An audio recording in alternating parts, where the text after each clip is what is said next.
오늘은 반가운 분을 모셨는데요.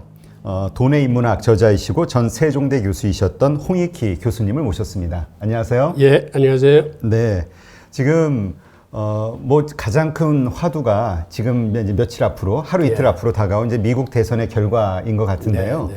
그 결과에 따라 이 경제 전반에 달라질 것들이 상당히 많은 것 같아요. 네. 근데 이제 그 중에서도 오늘 이 환율과 관련해서 한번 교수님께 질문을 드리도록 하겠습니다. 그러세요. 네.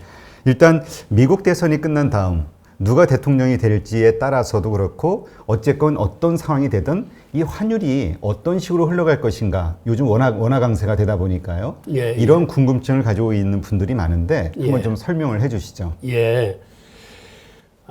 환율에는 워낙 영향을 미치는 요소들이 많습니다. 우선 단기적인 요인으로는 수급이 환율을 결정합니다.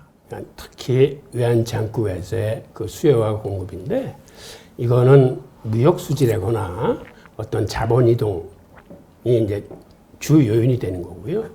그다음에 이제 중장기 요인으로는 금리, 그다음에 통화량, 경제 성장률, 물가 이외에도 어떤 정치적인 요인이나 사회적 요인 등 정말 많은 요인들이 환율에 영향을 미치는데 이걸 정리해 보자면 환율이 중장기적인 관점에서는 그 나라의 어떤 기초 체력이라고 할까요? 펀더멘탈에 따라서 결과적으로는 움직이지만 단기적으로 볼 때는 수급에 의해서 결정됩니다. 그래서 우리나라 환율을 알기에 앞서 우리나라하고 상관관계가 가장 큰 위안화 환율을 한번 들여다보겠습니다.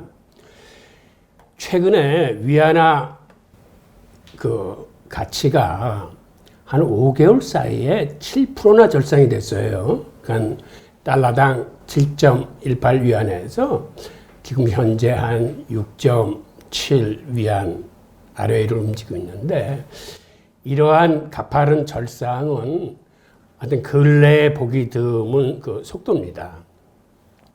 그러니까 이렇게 위안화가 빠른 속도로 절상되는 데는 사실은 그만한 이유가 있거든요. 그 이유를 살펴보면 이번 코로나 사태를 중국이 가장 빠르게 넘겨가지고 우선 수출 물량이 예전 이상으로 늘어나면서 무역 흑자도 전년에 비해서 더 큰 폭으로 증가하고 있습니다. 그래서 지금 위안화가 저렇게 절상되기 시작한 게 5월 말 이후인데, 그러니까 6월 달부터 지금까지 한 5개월 동안인데, 이 시기에 무역 흑자로 매월 들어오는 돈이 한 530억 달러가 중국으로 들어오고 있어요. 네. 순유입이 되고 있고, 그리고 지금 미중 무역 전쟁으로 미국이 그렇게 고관세를 부과하고 있음에도 지금 수출이 늘어나고 있거든요. 이는 그만큼 중국 상품이 사실은 가성비가 좋다는 걸 의미합니다. 예전에는 싸구려 위주의 저가품을 만들었다면 이제는 품질도 괜찮고 그 품질 대비 가격 경쟁력도 있는 것들을 만들었다는 의미로 지난 8월, 9월 그러니까 최근에 발표된 두 달치를 보면 거의 전년 대비 한 10% 가까이 증가하면서 9월에는 지난 5년 내에 최대 수출을 시현을 했어요. 네. 그러니까 코로나 사태에서 이렇게 할 수 있다는 게 참 대단한데 이 이외에도 중국의 여러 가지 요인들이 개선되고 있는데 서비스 수지 또한 개선되고 있습니다. 이거는 코로나19로 인해서 중국인들이 해외여행을 가지 못했기 때문에 그간 서비스 수지 적자가 많았는데 이제는 여기서 크게 개선이 되면서 이게 경상수지 적자에 크게 일조하고 있습니다. 또 하나는 달러 캐리 트레이드의 움직임이에요. 그거는 미국의 금리에 비해서 중국의 국채 금리나 이런 것들이 높기 때문에 금리 차가 지금 거의 한 2.5% 내외 그 차이가 나거든요. 그러니까 큰 자본으로서는 이게 굉장히 큰 차이죠. 그러다 보니까 중국으로 들어가는 달러가 굉장히 많습니다. 투자를 위해서. 그래서 5월 이후 중국 국채를 사는 그 외국인 투자 자금이 월 평균 한 181억 달러가 계속 늘어나고 있고, 반면에 주식시장에는 그렇게 큰 돈이 들어가고 있지는 않아요. 그렇더라도 월 평균 한 15억 달러 정도가 중국 주식시장으로 들어가고 있습니다. 그러니까 채권하고 주식하고 합치면은 이제는 거의 한 월 200억 달러가 유입이 돼요. 그러다 보니까 무역 흑자로 월 한 530억 달러, 그 다음에 서비스 수지에는 이제 적자를 보지 않고, 그 다음에 자본 수지에서 월 200억 달러 흑자를 보니까 이것만 합쳐도 월 평균 한 730억 달러의 순유입이 지금 발생하는데, 이게 사실은 굉장히 큰 돈이에요. 매달 700억 달러씩 들어온다는 건 엄청난 거죠. 예. 그러니까 이거 1년치 모으면은 거의 한 9천억 달러, 이제 1조 달러 가까이 되는 거기 때문에 중국의 그 외환 보유가 한 1년 후쯤에는 한 4조 달러 가까이 될 거예요. 지금 이 달러가 들어온다는 거는 그냥 달러가 들어오는 게 아니라 이 달러가 들어오면서 위안화로 지금 교체를 그렇죠. 한다는 얘기죠. 위안화로 바꾸기 때문에 위안화가 그렇게 급격하게 절상되는 겁니다. 위안화 가치가 자꾸 뛰는 거군요. 예. 그러니까 지금 이게 일시적인 현상이 아니라 이게 당분간 오래 지속될 가능성이 큽니다. 그러니까 중국의 이런 무역 흑자도 앞으로 계속 날 거고, 그 다음에 코로나가 진정되지 않는 한 서비스 수지에서도 이제 적자가 나지 않고, 갈수록 달러 캐리 트레이드는 이게 커질 수가 있어요. 미국 같은 경우 2023년까지 제로금리로 가겠다라고 이미 공표한 상태이기 때문에 그 투자자의 입장에서는 마음 놓고 달러 캐리 트레이드가 이러한 그 금리가 높고 성장성이 있는 나라로 이제 흘러 들어가는 거죠. 네. 아, 엄청나네요. 저 수치가. 예. 근데 이런 생각하시는 분도 있을 수 있을 것 같아요. 중국 통계를 어떻게 믿어? 근데 사실은 중국이 불투명한 사회이기 때문에 많은 통계를 고지대로 믿기는 힘든데, 근데 이런 무역 수지 통계나 저런 자본 수지 통계는 저거는 그렇게 장난을 칠 수 있는 게 아니죠. 네. 예. 그 다음에 지금 중국이 그 미중 무역 분쟁의 그 여파로 이제는 수출에만 목을 매지 않겠다. 내수를 부양시켜가지고 쌍순환 정책을 쓰겠다. 즉 쌍두마차 정책을 쓰겠다라고 그랬는데, 그쪽도 나름 안착하는 분위기입니다. 우선 지난 3분기 성장률이 한 4.9% 정도 나왔고요. 특히 민간 소비가 3.3% 증가됐어요. 즉 내수 쪽에서도 이제 온기가 일어나기 시작하고, 기타 산업 지표도 지금 회복세로 들어가고 있어요. 그런데 그러다 보니까 중국 정부로서도 이 위안화의 가파른 절상이 좀 부담되는 거예요. 그래서 위안화 약세를 유도하기 위한 조치를 하나 취했습니다. 그거는 지난 10월 11일부로 인민은행에서 달러를 살 적에 예치해야 되는 증거금이 거래액이 한 20% 정도 됐었는데, 저걸 폐지시켰어요. 그 얘기는 이제는 그 자금의 부담 없이 달러를 살 수 있게 기업들이나 일반 개인한테 문을 열어준 거거든요. 그래서 그 위안화가 급격하게 절상되는 걸 좀 누그러뜨려 보려고 그랬는데, 저게 사실은 크게 지금 약효를 드러내는 것 같지는 않아요. 그래서 앞으로도 일단 위안화는 그 방향은 절상입니다. 네, 그렇군요. 그러니까 지금도 많이 떨어진 것 같은데 이게 바닥이 아니라 더 내려갈 수도 있다. 그러면 지금 말씀하신 저런 요소들 때문에. 예. 그 얼마 전까지만 해도 중국의 달러가 부족한 거 아니냐. 맞습니다. 그래서 미중 무역 전쟁 때문에. 그래서 사실은 2018년까지만 해도 경상수지 적자를 봤거든요. 아, 그래요? 네, 그러면 사실은 중국으로서는 굉장히 위험합니다. 그런데 지난해서부터 그게 흑자로 바뀌더니 올해는 완전히 대단한 흑자 쪽으로 지금 진행하고 있는데요. 미중 무역 전쟁이 절정에 이르면서 더 강해지면서 오히려 달러의 부족 현상이 풀어졌네요. 글쎄요, 이게 뭐 더 강해졌다라고 보기보다는 이렇게 봐야 될 거예요. 그간 중국 제품은 이제 싸구려라고 생각했었는데 네. 이제는 중국 제품이 이 가격 경쟁력뿐만 아니라 품질 경쟁력도 생겨서 나름대로 가성비가 이제 좋다고 보는 거죠. 네. 그러니까 미국이 그렇게 고관세를 부과했음에도 지금 수출이 저렇게 늘어난다는 건 이런 상황에서 중국 제품이 가성비가 좋으니까는 세계의 고객들이 중국 제품을 이제 선호한다고 봐야겠죠. 네. 예.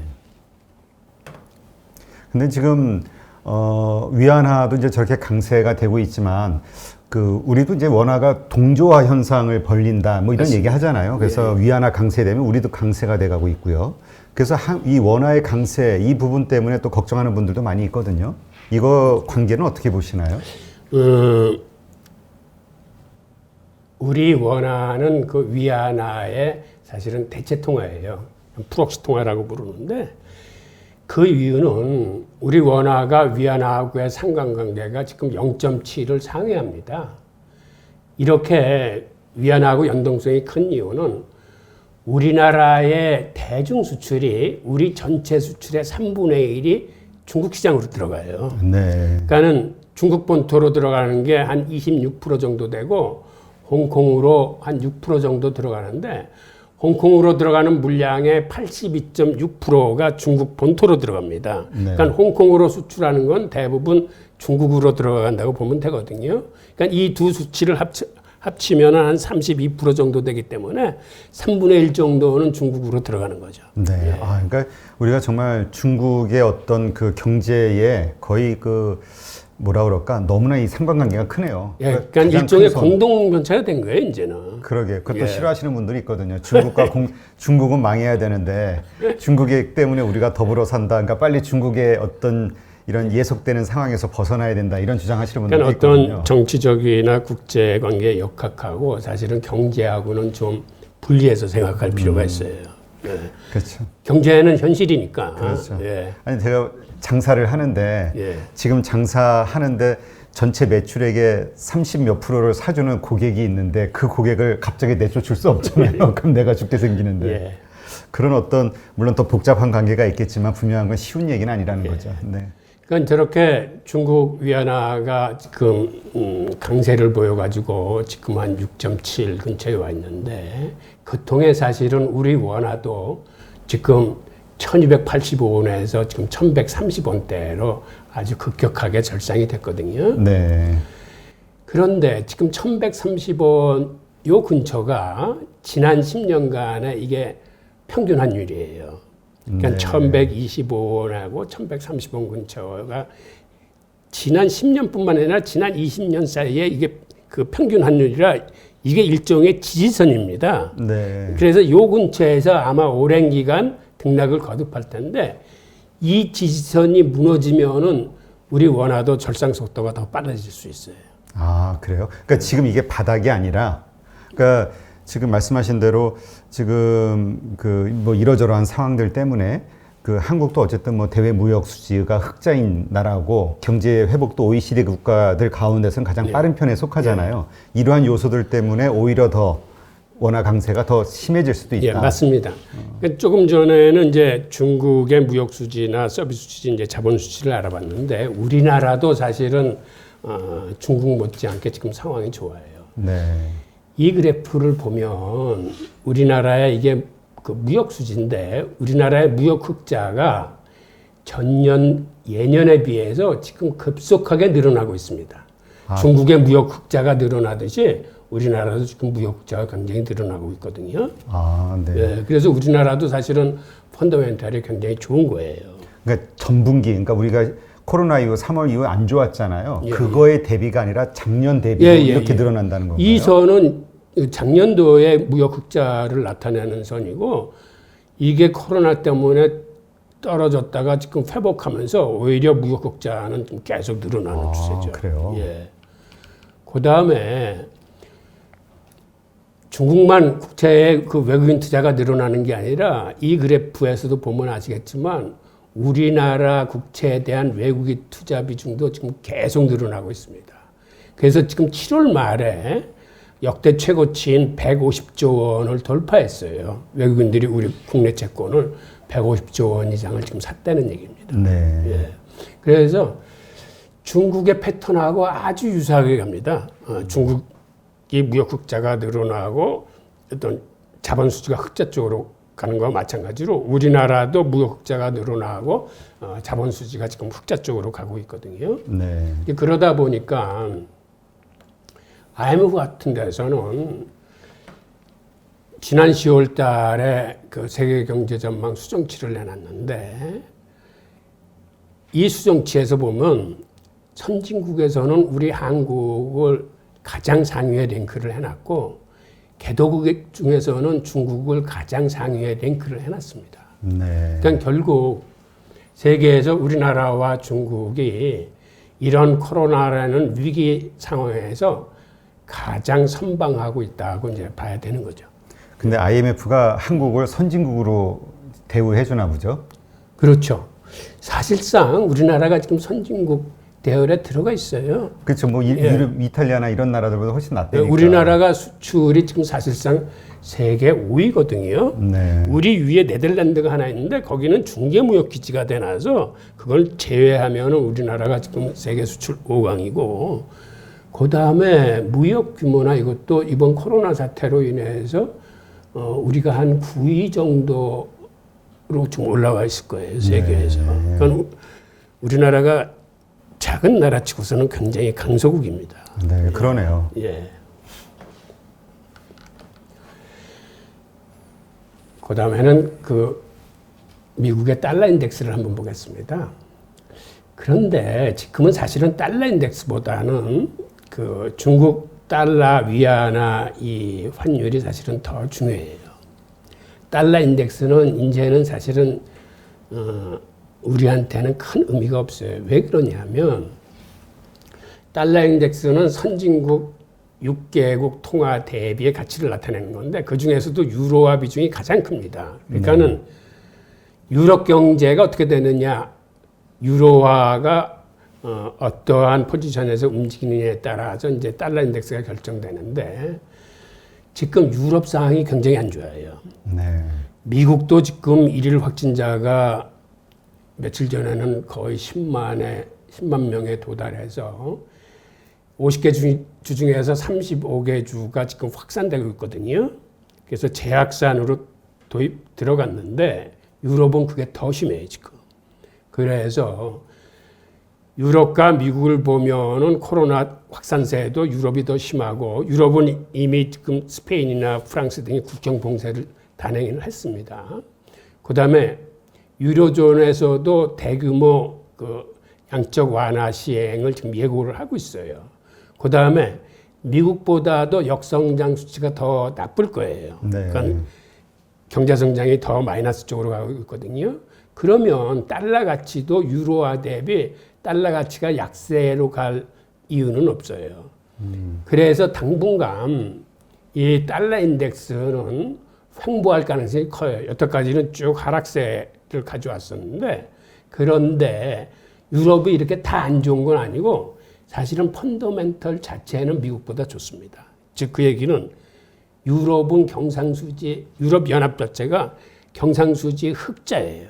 아, 그래요? 미국은 경상수지 적자예요. 아주 적자폭이 큽니다. 갈수록 커지는데 유럽은 그래도 경상수지가 흑자하고 특히 독일이 경제가 건실하기 때문에 다른 나라가 힘들어도 독일이 가운데서 이끌고 있어서 지금 현재 상황은 여러 가지 면으로 안 좋은데 근본적인 펀더멘탈은 유럽이 괜찮아요. 그런 의미에서 일방적으로 유로화가 약세로 간다라고 지금 얘기할 수 있는 이런 형편은 아니고 그러니까 혼재되어 있는 거예요. 단기적인 요인들은 안 좋은데 펀더멘탈 자체는 유럽이 더 괜찮기 때문에 이 달러 인덱스는 당분간 좀 혼조세를 띠지 않겠느냐. 좀 그런 의미로 보여지고요. 지금 이 그래프가 그걸 나타내는 건데 여기에 보면 미국은 지금 경상수지가 계속 나빠지는 걸 의미하거든요. 네. 2018년, 2019년, 2020년 쪽으로 가고 그 다음에 EU는 비록 경상수 숫자가 좀 줄어들고 있지만 이쪽은 흑자를 보고 있습니다. 이유는.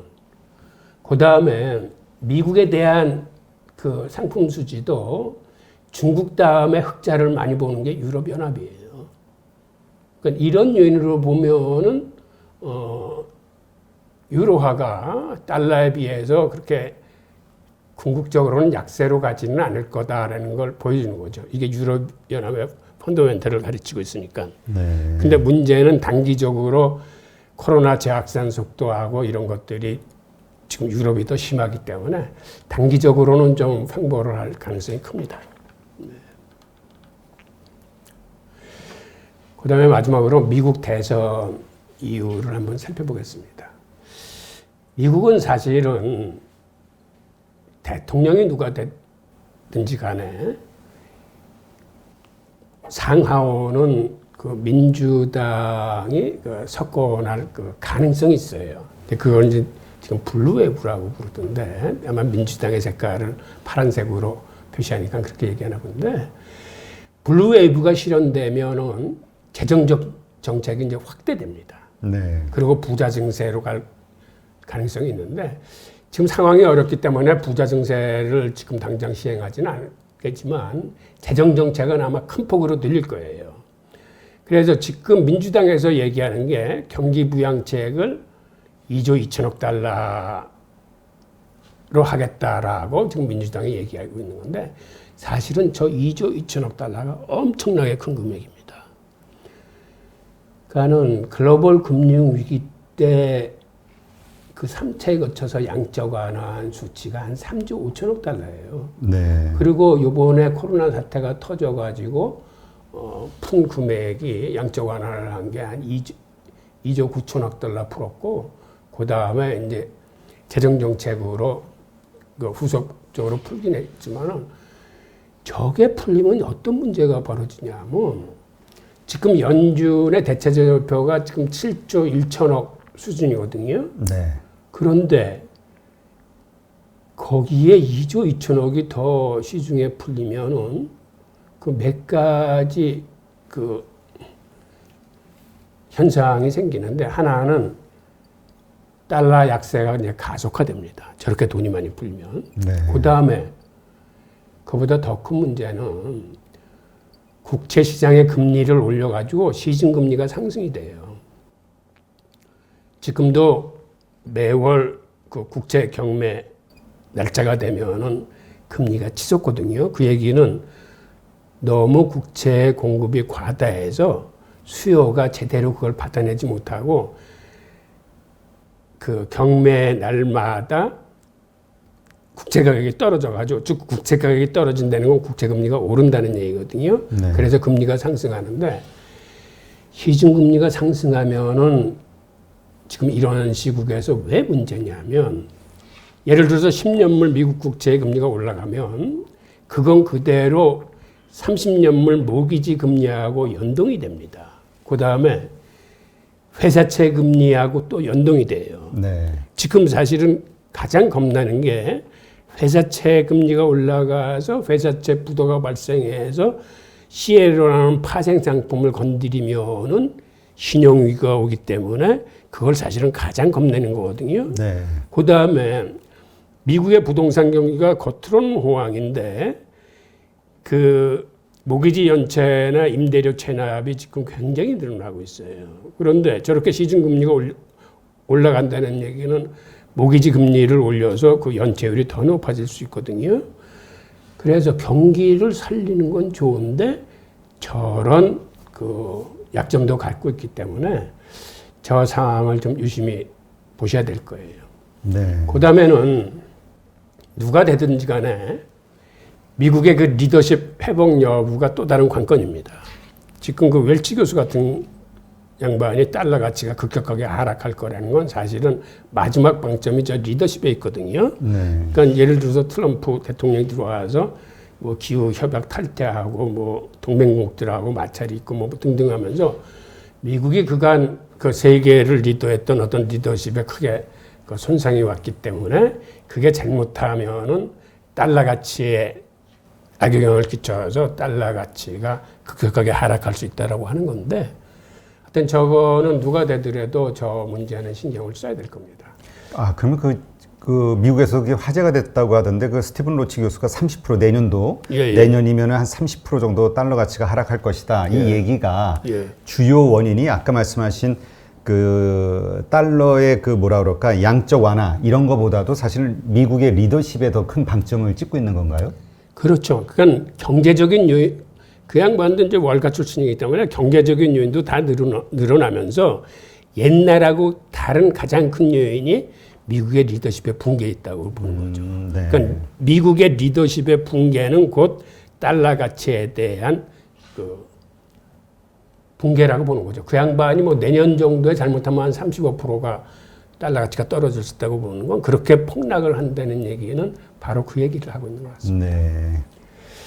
하여튼 여보 대선 결과의 큰 흐름은 사실은 누가 되든지 간에 경기 부양책이 큰 이슈가 될 겁니다. 지금 상황이 코로나가 확산되면서 워낙 안 좋기 때문에.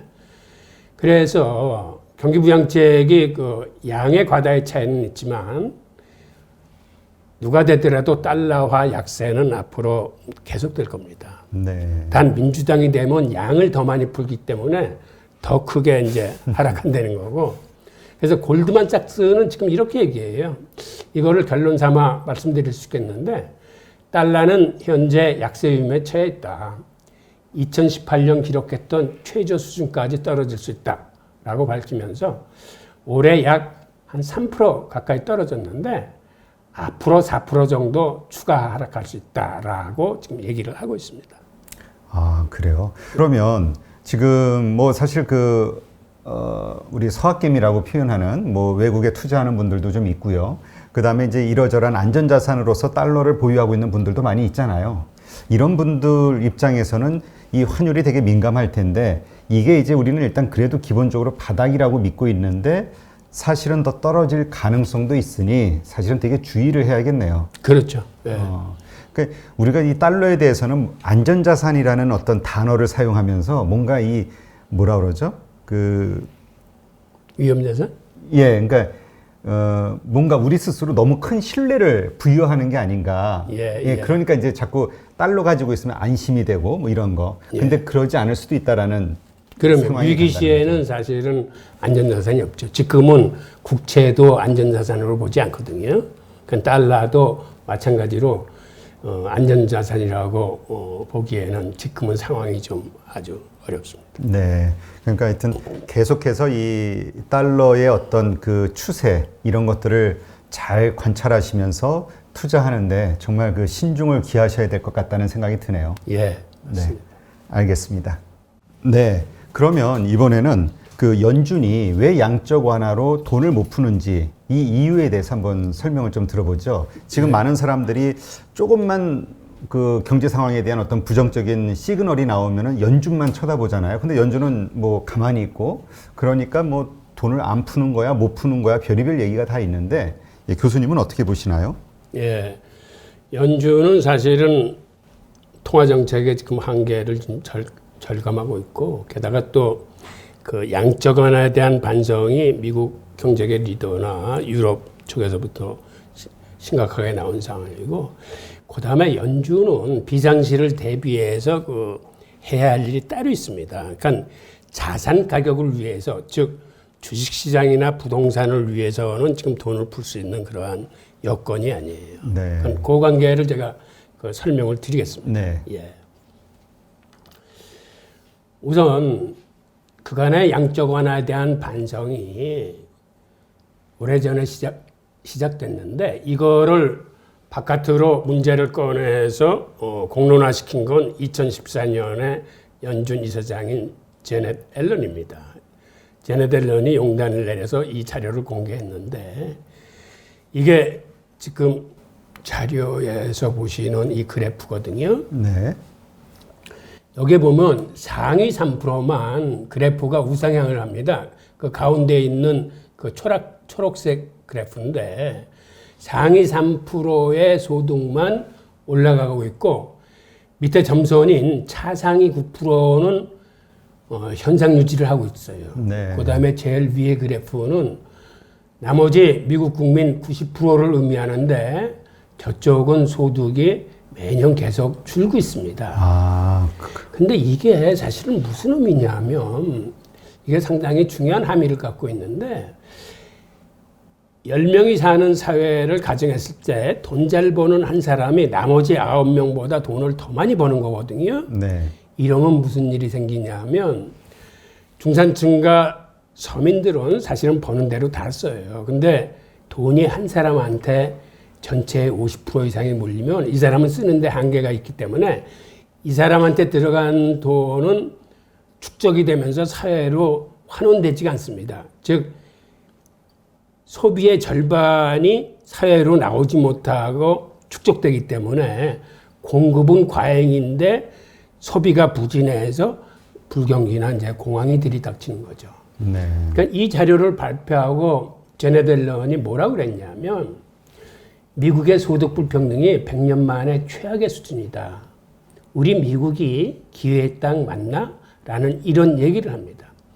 그리고 이 이후에 미국에서는 소득 불평등과 부의 편중이 중요한 그 사회적 어젠다가 돼가지고 특히 대선에서 이 문제가 아주 공론화됐었죠.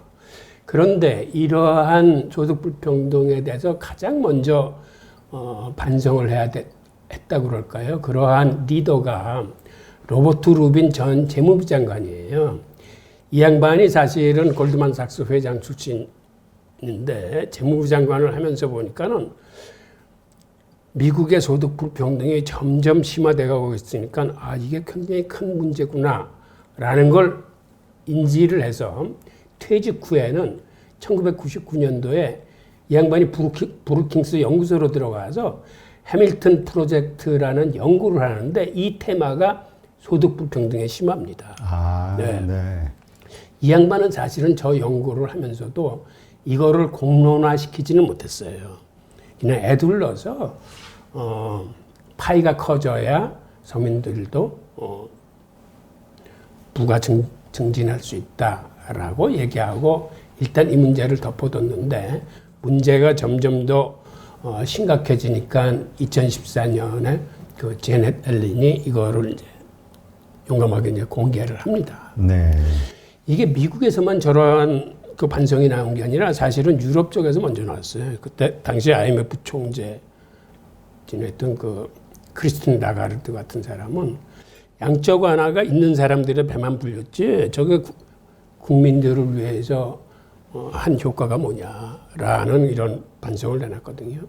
그 양반 IMF 총재하고 지금은 ECB 총재로 갔는데 그래서 그 양반이 ECB 총재로 가서 한 게 양적 완화를 한 게 아니라 그 양반은 재정 정책에 힘을 써가지고 유럽 최초로 유로 공동 채권을 발행해서 그 회복기금 7,500억 유로를 그 만든 게 그 라가르트 총재예요. 네. 그리고 두 번째로 양적 완화의 문제로 지적되는 거는 양적 완화로 수혜받는 계층은 상위 1%뿐이 없어요, 지금. 아. 지금 이 그래프에서 보시면은 2014년만 해도 상위 3%의 소득이 계속 올라갔는데 오른쪽 그래프를 보면은 그래프가 우상향하고 있는 거는 가장 밑에 있는 최상위 1%, 즉 상위 1%만 소득이 올라가고 있습니다. 네. 차상위 9%도 현상 유지를 하고 하위 90%도 계속 지금 소득이 줄어들고 있고. 이게 유럽 통계인가요? 아니 이건 미국 겁니다. 아, 미국 거요. 예. 네. 그러니까 미국 2017년 저 소득 점유율 자료를 보면 소득이 늘어나는 계층은 상위 1%뿐이 없습니다. 네. 즉 그간의 양적 완화는 그 상위 1%의 소득만 불려줬을 뿐 나머지 99%한테는 혜택이 없었다. 이렇게 볼 수 있는 거고 즉 이거는 1대 99의 그 극단적인 양극한 사회를 만드는 거예요. 네. 아, 조금 전에 그 뭐죠? 그 루빈 전 장관이 이걸 공론화시키지 못했다라는 거는 기존의 어떤 기득권 세력들 에게 눈치가 엄청 보였다는 거네요. 그러니까 일반 국민들이 알게 되면 분노하게 될 수도 있는 예. 거고. 그 양반이 월가 출신이니까, 그러니까 월가가 이러한 자료를 공론화시키는 걸 사실은 반가워하지 않죠. 이게 그러겠네요. 금융자본주의의 어떤 그 왜곡된 현실이기 때문에. 그래서 그 2008년 금융위기 이후에 월가에서 그 엄청난 그 뭐죠? 그 스트라이크가 일어났었잖아요. 맞아. 막 예. 월가 주변 예. 돌아다니면서 국민들이. 아, 그게 이제 이러한 것에 대한 그때 구호가 1대 99예요. 1대 99요? 예. 아. 위아 그때서부터 이제 문제화가 99%. 됐던 거네요. 예. 자, 그 다음에 양적 완화가 소득 불평등뿐만 아니라 부의 편중을 심화시켜서 빈부격차를 크게 늘립니다. 지금 그 오른쪽에 있는 그래프가 저 연준이 발표한 그 부의 편중 그래프인데요. 저기 보면 상위 1%, 가운데 진한 초록색 선이 거의 한 40% 가까이, 한 38% 정도, 미국 전체 부의 38% 정도를 상위 1%가 차지하고 있고, 그 다음에 차상위 9%가 차지하는 숫자가 또 한 37% 정도 됩니다. 그래서 이 둘을 합치면은 한 76% 정도 돼요. 아, 미국 전체 부의 예. 76%. 76%를 상위 10%가 갖고 있고, 나머지 국민 90%는 지금 미국 전체 부의 한 24% 정도, 4분의 1도 못 갖고 있어요. 네. 그런데 더 심각한 건 하위 50%, 즉 미국 국민의 절반이 갖고 있는 분은 사실 1%뿐이 안 돼요. 거의 재산이 없어요. 미국 국민들 절반은. 그러니까 그쪽은 사실은 한 달 벌어서 한 달 먹고 사는 사람들이에요. 그쪽에 이런 위기가 닥치니까는 임대료 체납이나 모기 지연체가 굉장히 늘어나는 거예요. 그러니까 직접적인 원인은 코로나였지만 근본적인 원인은 심각한 빈부격차에 있습니다. 네. 지금 이러한 상황은 사실은 중산층이 붕괴돼서 저소득층으로 계속 그 추락하는 사회이기 때문에 이런 상태는 지속 가능하지 않을 뿐만 아니라 자본주의에 대한 심각한 도전이에요. 이거는 자본주의가 그 지속될 수 없는 시스템입니다. 그러니까 이것들을 경제계 리더들이 이제는 인지를 하는 거죠. 네. 그 다음에 상위 10%가 전체 소득의 절반 이상을 차지했을 적에 역사적으로 보면 대공황과 금융위기가 발생했습니다. 이 그래프가 바로 그거를 보여주고 있는 건데요. 1929년에 상위 10%의 소득이 전체 소득의 50%에 도달했을 적에 대공황이 터졌거든요. 네. 저게 나중에 2008년도에 다시 상위 50%로 올라갔을 적에 그때 글로벌 금융위기가 터집니다. 그런데 문제는 대공황 때는 저때 부실을 해소하고 보조정세를 통해서 상위 10%의 소득을 한 30% 초반대까지 끌어내렸어요. 그런데 2008년도 글로벌 금융위기 때는 부실을 해소하지 못하고 그 다음에 저거를 개선시키지 못했어요. 그래서 지금은 계속 저 연상선상에 있는 겁니다. 네. 그러다가 이제 우리가 코로나 사태를 맞은 건데, 자, 이걸 보겠습니다. 이게 그 아주 극명하게 나타내주는 그래프인데, 여기는 수치가 좀 완화되어 있긴 한데, 미국 국민 상위 10%의 가구가 갖고 있는 전체 자산이 한 68.7% 된다라고 이 그래프는 나와 있고, 미국 국민 절반, 하위 50%가 갖고 있는 자산은 미국 전체 자산의 1.4%뿐이 안 됩니다. 이런 현상은 왜 이렇게 심각하게 그 빈부격차가 크게 늘어났냐면, 금융 자본주의가 시작되면서 중산층들이 붕괴하기 시작했어요. 즉 1971년도만 해도 전체 가구 중에 62% 정도가 중산층이었는데 지금 2020년도는 저게 50% 이하로 추락해서 지금은 40%대인데 정확한 통계 자료는 사실은 나오고 있지 않습니다. 네. 그리고 중산층의 기준이라는 게 가구당 연수입이 $42,000에서 122,000 이 사이를 중산층으로 보는 거고 42,000 안 되는 가구를 이제 저소득층이라고 보는데 미국 인구의 절반이 지금 저소득층이에요. 네. 그러니까는 예를 들어서 미국 지금 보면 주택 지표나 이런 거 보면 괜찮거든요. 네. 부동산 거래가 호황이에요. 근데 이건 상위 계층에서 벌어지는 일이고 저 하위 50% 가구들은 사실은 모기지나 임대료를 못 내는 가구가 한 절반 이상이에요. 그러다 보니까는 저쪽에서는 그 모기지 연체와 그 임대료 체납이 크게 늘어나고 있습니다. 그러니까 겉으로 보기에는 일단 지표상으로는 괜찮은데 속으로는 지금 골마 들어가는 거죠. 네. 근데 지금 중산층 붕괴가 시작이 된 게 1971년도잖아요. 예. 저때 당시에는 중산층의 그 규모가 62%였는데 예. 2020년 현재는 40%대까지 이제 추락했다는 거고요. 예. 그럼 이제 저때 무슨 일이 있었냐? 71년도는 이제 금태환, 달러가 이제 금태환된 맞습니다. 그러니까 달러 종이돈 찍어내는 시점이잖아요. 맞아요. 이게 결국 중산층을 붕괴시킨 건가요? 예. 잘 보셨는데요. 1971년도에 닉슨이 다른 나라에서 금을 너무 많이 바꿔달라고 그러니까는 하여튼 손을 들어버렸어요. 못 바꿔준다 하면서 미국이 스스로 세웠던 브레튼 우드 체제를 붕괴시키고 그 다음서부터는 금과의 고리를 떼어내고 근원 인플레이션 2% 내에서는 무제한으로 달러를 발행하기 시작했습니다. 그러니까 그 후에 어떤 일이 발생했냐면 근로소득으로 늘어나는 소득은 연간 GDP 성장률하고 이게 비례해요. 그러니까 한 3, 4% 정도 늘어나는 데 비해서 금융자산이 늘어나는 속도는 그러니까 통화량과 뭐 부채 다 합쳐서 이건 한 연 15% 정도로 늘어납니다. 그러니까는 근로소득으로 돈을 버는 사람은 연 한 3, 4% 버는데 사실은 인플레이션으로 대부분 이걸 까먹는 거고 금융자산으로 돈을 불리는 사람이 한 연 15% 정도 불리니까는 점점 그 빈부격차가 심해지는 거죠. 네.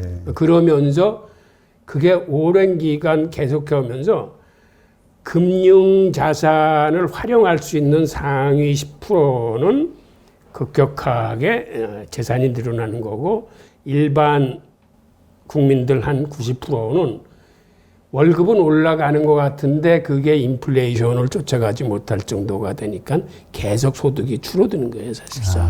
예. 그래서 이제 오늘 같은 저런 결과를 가져온 거거든요. 네. 게다가 그 다음에 2008년도에 그 양적 완화를 하면서 엄청난 돈을 풀면서 그때 자산 가격이 굉장히 올랐어요. 그러니까 네.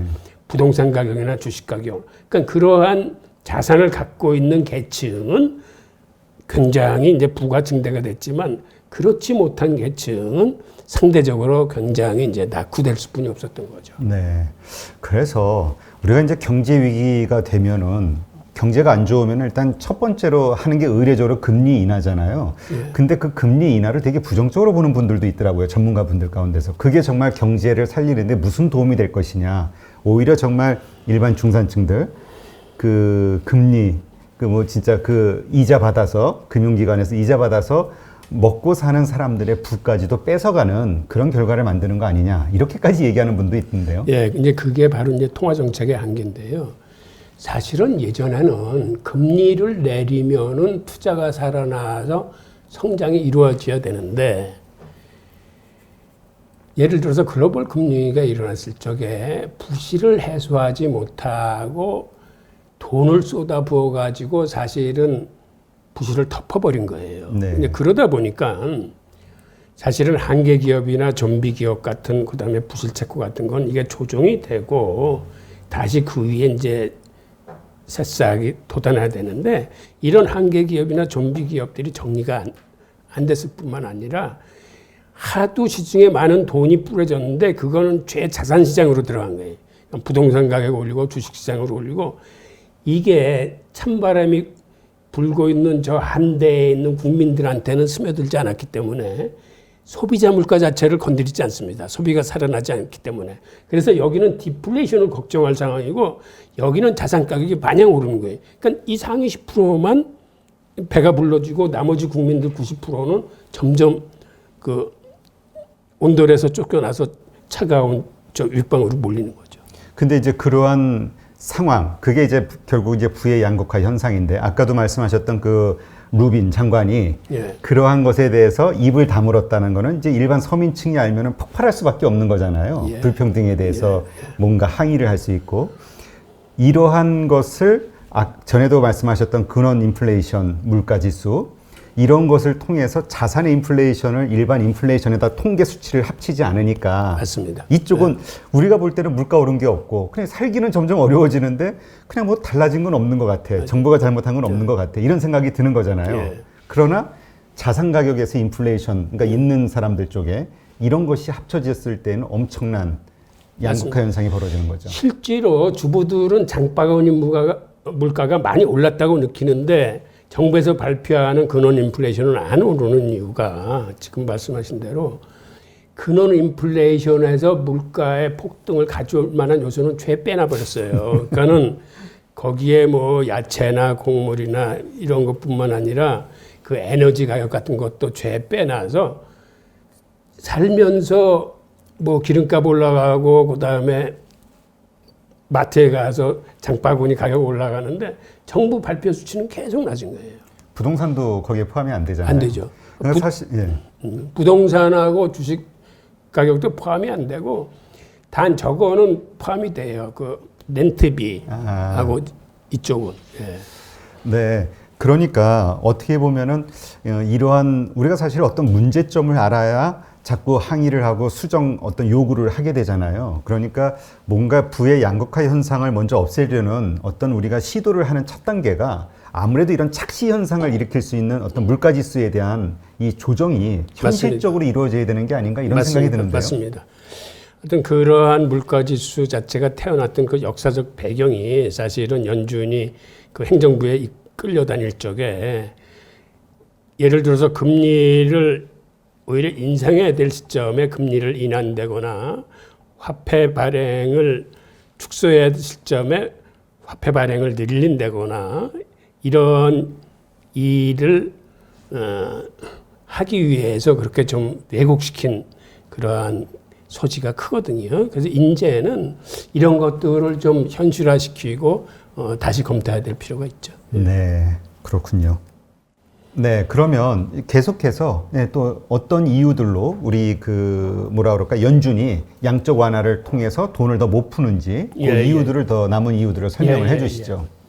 지금 이렇게 코로나 그 사태로 위기가 터지니까 미국 정부가 지금 발빠르게 하는 게 그 경기 부양책 즉 재정입니다. 연준의 통화 정책으로서는 사실은 저소득층을 지원할 수 있는 방법이 없어요. 연준은 사실은 금융권을 통해서 돈을 풀기 때문에 금융권을 활용할 수 있는 상위 계층한테만 덕을 봅니다. 그러니까 이때는 정부가 나설 수뿐이 없고 그러다 보니까 지금의 미국의 통화 주도권은 자연스럽게 연준에서 정부로 넘어왔습니다. 그래서 연준이 통화 정책으로 푼 돈의 5배 이상을 미국 정부가 재정으로 풀어요. 네. 그리고 연준은 여태까지 월스트리트를 통해서 유동성을 공급했지만 재무부는 실물 경제가 있는 메인 스트리트로 돈을 공급을 합니다.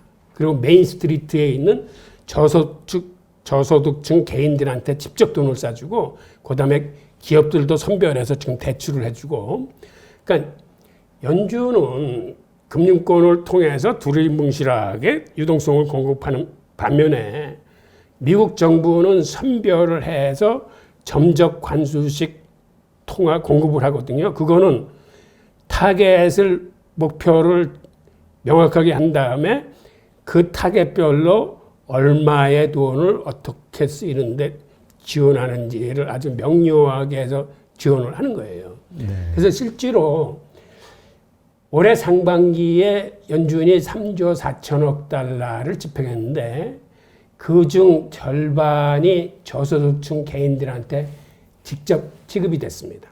그러니까 두 번째로 많은 게 기업 대출에 지원한 금액이 가장 많고요. 그 다음에 미국의 양적 완화가 또 반성하는 것 중에 하나가 양적 완화가 그간 자산 가격의 버블을 키웠다라고 이제는 그 연준과 금융계가 이제 인지를 하는 거예요. 사실은 지금같이 코로나 사태가 들이닥쳐서 실직자가 늘어나고 그다음에 경제가 침체되고 그러면은 저렇게 사실은 주식시장이 화랑을 보인다거나 부동산 시장이 올라가면은 안 되는 거거든요. 논리상 맞지 않는데. 예, 비상식적인 일이죠. 예. 어려우면 어려워야 되는데. 예. 그런데 이제는 그 유동성이 공급되면은 이제는 습관처럼 그 자산 가격이 올라가는 거거든요. 돈의 힘으로. 네. 그다음에 어려우면은 지금도 계속 연준을 바라보면서 왜 돈 안 풀지? 라는 자꾸 기대를 하고. 그러니까 양적 완화가 이러한 그 타성을 투자자뿐만 아니라 사회적으로 인식시킨 거예요. 지금 이 그래프는 그 주택 가격입니다. 그러니까 저기 보면은 연초까지만 해도 잔잔했던 주택 가격이 코로나 사태로 인해서 유동성이 공급되니까 지금 급격하게 지금 올라가고 있는 게 보이잖아요. 네. 미국인 거죠? 예, 저게 미국의 주택자산이고. 그런데 어떻게 하다가 지금 이러한 그 양적 완화 그 사태 속에 우리가 묻혔냐 하면은 사실은 이게 그 월스트리트의 그 탐욕이 만들어낸 결과입니다. 이 과정을 좀 잠깐 설명드리면은 1929년에 대공황이 발생했을 적에 그 후에 대공황 와중에 프랭클린 루즈벨트 대통령이 당선이 됩니다. 네. 그런데 이 양반은 취임하자마자 이튿날 미국 전역의 은행을 문을 다 닫게 하고 다 감사관들을 투입을 했어요. 그리고 살릴 은행과 죽일 은행을 구별하고 그 은행들이 갖고 있는 부실 채권을 죄모아서 배드뱅크를 만든 다음에 부실을 신속하게 해결을 했습니다. 그 통해 미국 사회는 특히 금융계에서 신뢰가 금방 회복이 됐어요. 네. 저런 파격적인 조치로. 사실은 버냉키가 대공황 전문가이기 때문에 이 사실을 잘 알아요. 그래서 2008년도 글로벌 금리가 터졌을 적에 버냉키도 이렇게 하려고 미국 재무부 장관과 함께 의회에다가 배드뱅크 만들어서 부실 처리를 할 테니까 8천억 달러만 달라라고 사실은 돈을 타냅니다. 그런데 막상 8천억 달러를 받아서 월스트리트의 부실을 해결하려고 하니까는 월가의 원로들이 최 버티는 거예요. 즉 그렇게 하면은 자기들이 갖고 있는 채권이 휴지값으로 처리되니까는 미정부에 협조를 안 하는 겁니다. 그럼 부실 채권 못 내놓겠다 해서 결국은 재무부가 저걸 못했어요. 네. 그래서 그 버냉키가 헬리콥터 버냉키라고 불린 이유가 저게 집중적으로 부실을 해소하려고 마련한 돈을 결국 저걸 못하니까 마치 헬리콥터에서 뿌리듯이 무작위로 전방위적으로 유동성을 공급을 한 겁니다. 저기서부터 이제 단추가 잘못 껴져 있는데 그 다음에 미국 정부가 두 번째 제시를 합니다.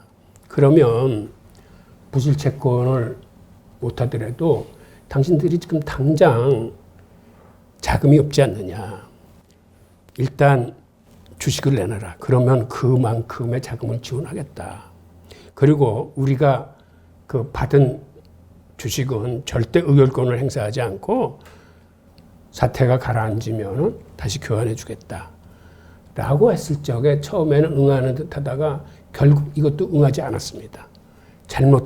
잘못했다가 국유화될까봐 은행이.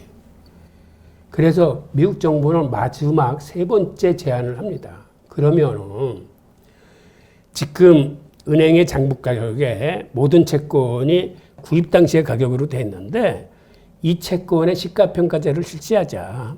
도대체 지금 얼마나 되는 자산을 갖고 있는지 명확하게 알아야 사태를 파악을 해야 이거를 대책을 강구할 거 아니냐라고 했을 적에 이마저도 월가가 거부해요.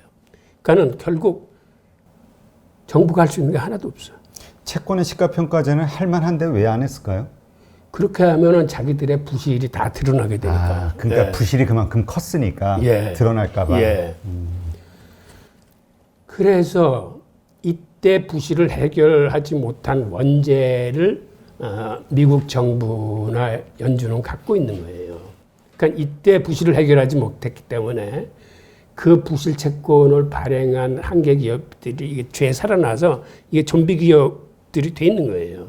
사실은 저런 위기가 닥쳤을 적에 저런 걸 한 번 정도는 청소를 해주고 가야 이제 그 다음에 다음 색사들이 돋아나는데 저걸 해결하지 못했어요. 그러니까 목표를 정하고 정확하게 조준을 했으면 적은 돈으로 부실을 해결했을 텐데 이걸 해결하지 못했기 때문에 돈의 홍수로서 막으면서 문제를 완화시켜서 즉 주식시장이나 부동산 시장을 다시 살려냈기 때문에 이 양적 완화가 3번이나 나오면서 그 문제를 막은 거거든요. 그러니까 돈의 힘으로 부실을 덮어준 거예요. 그러니까 이 통에 어떤 일이 생겼냐면 이 많은 돈이 풀리면서 이게 상위 10%의 그 상위 계층한테만 도움이 됐기 때문에 오히려 소득 불평등이나 부유 편등이 더 커져서 빈부격차가 더 늘어난 겁니다. 네. 그래서 사회가 극단적으로 이제 양극화됐는데 이 문제를 제공한 게 그 양적 완화가 이제 가장 큰 그 빈부격차의 이제 저게 주역인 거죠. 네. 이 사실은 연준이 잘 알고 있어요. 제롬 파월이 잘 알고 있어요. 네. 근데 지금 말씀 들어보니까 우리 그 IMF 때하고 참 비교가 되는데 우리 IMF 때는 그 IMF가 와가지고 엄청난 긴축 정책을 써서 우리 모든 거 다 드러내게 하고 막 팔아 제끼게 하고 엄청난 자산 헐값에 매각할 수밖에 없는 그런 상황들로 만들었잖아요. 그래서 우리는 그 어떤 아픈 환부를 그때 좀 도려냈던 거고 예. 이러한 방식이 사실은 글로벌 스탠다드라고 얘기하면서 우리를 압박을 했는데 막상 자기들은 맞습니다. 그러니까 이거는 정말 그 뭐라 그러죠? 있는 자의 횡포 아니었나요, 이건? 그렇죠. 그 당시 우리나라 IMF를 총괄했던 게 그 당시 재무부의 가이트너 차관보거든요. 네.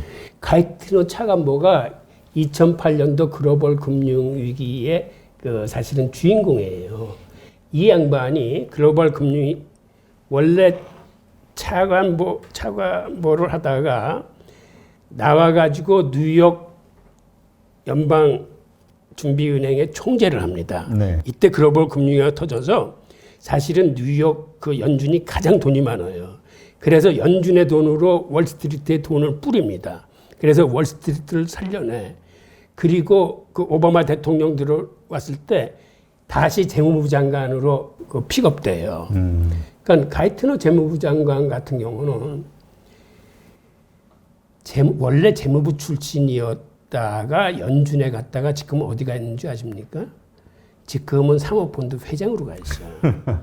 그러니까는 사실은 재무부는 월스트리트를 관리 감독하는 기관이기 때문에 여기는 사실은 그렇게 교류가 돼서는 안 될 집단인데 유대인 금융인들은 이 세 군데를 자유자재로 돌아다닙니다. 그 대표적인 인물이 그 티모시 가이트너 장관이에요.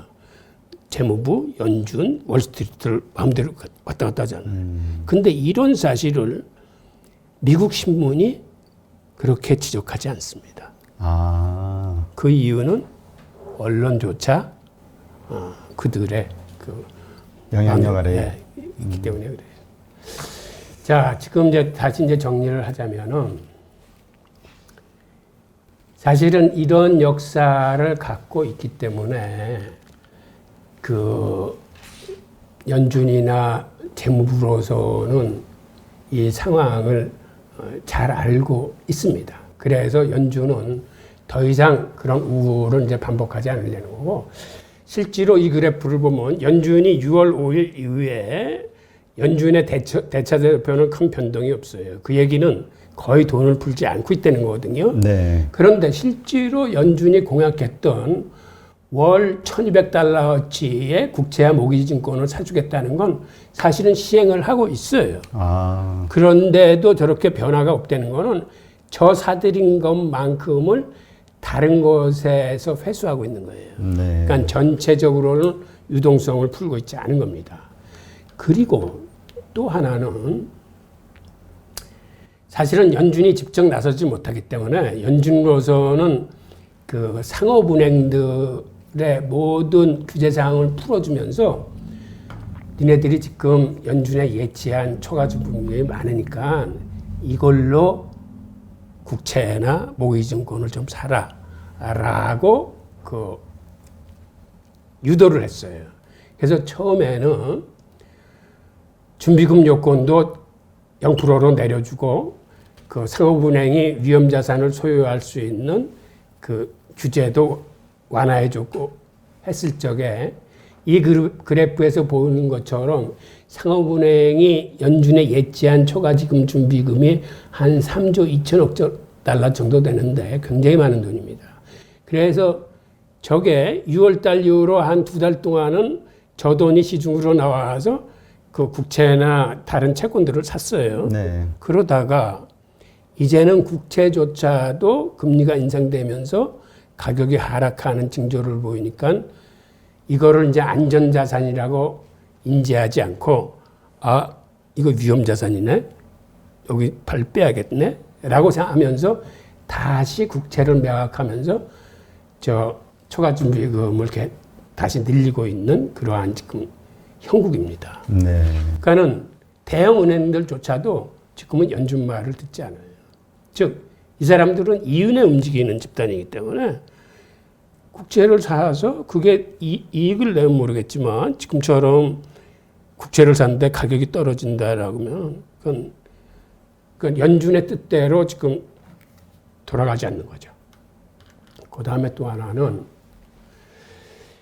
지금 저소득층 지원을 위해서는 재정 정책을 확대해야 되는 건 맞습니다. 그렇지 않으면 이 하부 구조가 무너지기 때문에. 네. 그래서 국채 발행 물량을 지금 지속적으로 늘리고 있어요. 상반기에 한 3조 4천억 달러 정도의 국채를 발행을 했고 그 중에 47%는 연준이 떠안았어요. 경매에서 그게 다 소진이 안 돼가지고. 그 다음에 하반기 들어서서 7월 달에 2,760억 달러의 국채를 풀었고 8월 달에는 금액이 더 올라가서 3,070억 달러, 지금 10월 달에는 3,200억 달러, 계속 국채 발행 물량이 늘어나고 있습니다. 그러다 보니까 올해에는 한 국채를 한 5조 8천억 달러 전체적으로 이제 발행할 것 같은데 이거는 지난해 발행액의 5배 이상이에요. 지난해 한 1조 2천억 달러 발행한 거거든요. 네. 위기 상황이라고는 하지만은 엄청난 많은 국채가 지금 풀리고 있는 거죠. 네. 그러다 보니까는 공급은 많고 수요는 부진하고 외국의 중앙은행들은 지금 미국 국채를 전혀 안 사고 있어요. 사실은 가장 큰 손인데 지금 자기 나라도 지금 코가 적자기 때문에 미국 국채를 사줄 만한 지금 여력이 없는 거죠. 그러다 보니까 경매가 있는 날짜에는 어김없이 국채 가격이 하락하면서 금리가 상승하고 있습니다. 지금 7월 10일, 뭐 8월 13일, 9월 10일, 10월 7일 저 날짜에 10년물 국채금리 경매일이거든요. 네. 그날만 되면은 금리가 일정 부분 치솟아 올라요. 그래서 0.5까지 갔던 게 지금 한 0.8 수준으로 와 있거든요. 그런데 이거를 연준으로서는 계속 방치할 수 있는 건 아니에요. 그러니까 연준의 고민이 또 여기 있습니다. 지금 저 금리가 계속 올라가면은 연준이 사실은 개입을 해서 저 금리를 어느 정도 선에서 막아줘야 돼요. 네. 그렇지 않으면은 저게 회사채나 그 모기지 금리에 악영향을 끼치기 때문에 저게 이제 연준의 고민이고. 아, 그러면 이게 기준이 되는 미국의 국채 금리가 국채가 하락하면서 가치가 하락하면서 금리가 오르면 그걸로 끝나는 게 아니라 연관돼 있는 다른 회사채니 뭐니 이런 것들이 그 그렇죠. 이상으로 올라가니까. 그렇죠, 그렇죠. 그러니까 연준으로서는 다른 것들의 인상을 막기 위해서 여기를 조절할 수밖에 없는 거군요. 그렇죠. 네. 이 그래프는 제가 예전에도 보여줬던 건데 상반기에 재무가 국채 발행을 한 3조 3,430억 달러를 했는데 이때 이 국채를 사준 게 그 자산운용사나 헤지펀드 연기금들인데 이쪽이 1조 7,720억 달러어치의 국채를 샀습니다. 네. 그리고 팔고 남은 것들은 연준이 다 매입을 했어요. 그러니까 저 금액이 47% 정도 돼요. 그러니까 거의 반을 연준이 떠안았어요. 그러니까 연준이 저렇게 과다하게 풀릴 적에 국채를 매입해주지 않으면 국채시장 자체가 붕괴돼요. 그래서 지금은 여태까지는 지난 40년간 계속 금리는 내려왔기 때문에 국채는 안전자산이에요. 안전자산의 대표적인 자산인데 이제는 국채가 안전자산이라고 보기 힘들어진 거죠. 즉 가격이 떨어지니까. 그러다 보니까 펀드나 연기금 등에서 국채 물량을 지금 비중을 축소하고 있는 움직임이 나타나고 있습니다. 전 세계에. 예, 전 세계. 그러니까 우리나라 국민연금만 하더라도 채권 비중을 앞으로 계속 줄여갈 겁니다. 주식 비중을 늘리고. 지금 채권 비중이 한 47% 되는데 저걸 앞으로는 40%, 2025년에는 35%까지 줄이겠다고 그랬어요. 네. 그러니까 주식 비중을 늘리고 네. 이제 국채 비중을 이제 줄이는 거죠. 근데 저게 비단 이런 연구금이나 펀드뿐만 아니라 사실은 지금 그 ETF나 이런 데서도 이제 저런 움직임이 있어요. 그러면 점점 국채 수요는 부진해지는 거죠. 국채 수요가 부진하다는 말은 어떤 현상을 가져올 수 있는 건가요? 즉 경매에서 국채 가격을 낮게 써서 내기 때문에 금리가 상승하죠. 아, 수요가 그러니까 인기가 없으니까. 예. 아, 그러면 금리가 그냥 국채 그 금리가 인상된다는 건 조금 전에 또 얘기했던 회사채라든가 다른 쪽으로의 금리 인상을 전이시킬 수 있으니 그렇죠. 상당히 위험한 그 예. 1단계네요, 저게. 예. 그러니까 10년물 국채가 사실은 30년물 모기지하고 직접 연동돼 있습니다. 그러니까 30년물 모기지라는 건 30년 만기 상환임에도 불구하고 보통 10년 주기로 그러한 상환이 일어난다고 그래요. 그래서 10년물 국채하고 직접적으로 연동돼 있고 이렇게 국채 가격이 오르면은 다른 채권 가격도 이제 같이 오릅니다. 예. 그래서 이제 회사채나 모기지 금리가 올라가면 이제 위험하다는 거죠. 금리 인상이 되는 하나의 시발점이 될 수가 있겠네요. 네, 맞습니다. 자, 그 다음에 그러니까 이렇게 국채 금리가 올라가기 때문에 스마트 머니 같은 경우는 이미 국채 비중을 줄이기 시작하고 이제 다른 수익성을 찾아 떠나는 거예요. 그 다른 수익성을 찾아 떠나는 것 중에 하나가 캐리 트레이드입니다. 그러니까는 예를 들어서 중국 국채는 지금도 10년물이 뭐 한 3.2% 정도 되니까 네. 굳이 미국에서 그 수익률 낮은 그 미국 국채 시장에 있지 않고 0.7%. 저쪽으로 가서 뭐 저러한 그 금리를 많이 주는 국채를 살 뿐만 아니라 저거는 나중에 국채 가격 자체가 올라서 다른 수익성도 바라볼 수 있는 거거든요. 네. 그러니까 일석이조로 옮기니까 지금 월 한 200억 달러 이상씩 중국 쪽으로 이제 자금이 몰려 들어가는 거죠. 네, 그렇군요. 자, 그 다음에 지금 연준이 양적 완화로 돈을 못 푸는 이유 중에 하나는 또 하나는 미국의 M2가 지금 증가하고 있는데 이게 사실은 인플레이션하고 맞닿아 있는 거거든요.